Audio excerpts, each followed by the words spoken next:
Et les échanges d'argent auxquels j'ai assisté, de façon très fortuite d'ailleurs, sont des échanges qui ont eu lieu entre un permanent du parti et un individu considéré comme étant un collecteur influent du parti. Okay. Est-ce que vous pouvez nous en dire plus sur le collecteur? Est-ce que c'est un homme d'affaires?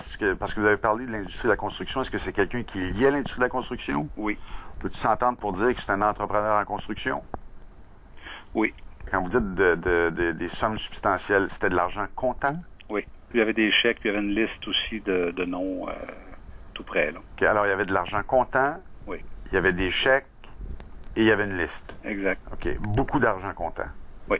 OK. Est-ce que vous avez parlé aux gens qui s'échangeaient de l'argent? Oui. Et qu'est-ce que les gens vous ont... salué, mais manifestement, j'avais pas d'affaires là.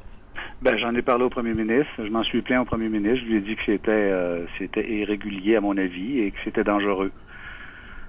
Et puis, voilà. Et est-ce que vous pouvez me dire ce que le premier ministre vous a répondu? Non, mais je peux vous dire qu'il était très bien informé. M. Bellemare y va de révélations encore plus spectaculaires concernant l'influence de ce collecteur de fonds. Il dit avoir été au centre d'un trafic d'influence pour la nomination de juges. Il ne se gênait pas pour solliciter des nominations de ma part, à l'époque, en 2003 et en 2004, tenant compte du fait qu'il y avait des retours d'ascenseur qui étaient exigés et qu'il fallait placer notre monde, comme on disait à l'époque. Okay. Alors donc, vous avez été soumis à des pressions de collecteurs de fonds pour des nominations. Tout à fait. Vous-même comme ministre de la Justice. Oui. Est-ce que vous avez été soumis par des pressions de l'individu que vous avez vu remettre de l'argent?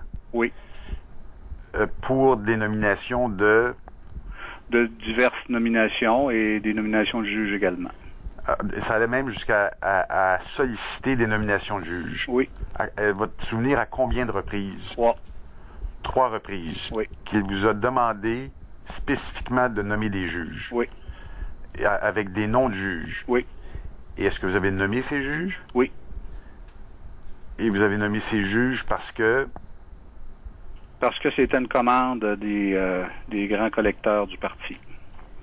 Et le premier ministre était d'accord avec ça. Vous en avez parlé au premier ministre? Oui.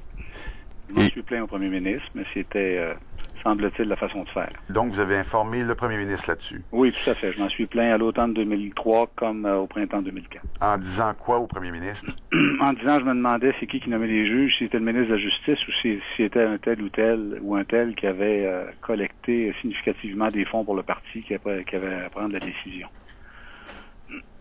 Okay. Je m'en plaignais, mais ça ne changeait pas parce qu'il fallait agir dans ce sens-là. Il n'y avait pas que les nominations. M. Bellemare souligne l'obstruction des collecteurs de fonds du parti sur des réformes pour rendre les juges des tribunaux administratifs plus indépendants.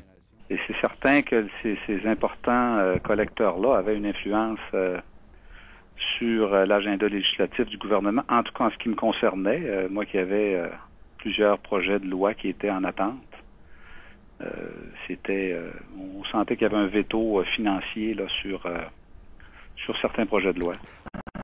Le processus est perméable aux interventions et influences de toutes sortes. Le gouvernement est honnête. C'est un gouvernement qui est honnête, c'est un gouvernement qui est intègre. Un système hypocrite où l'influence est allouée, où les décisions sont à vendre.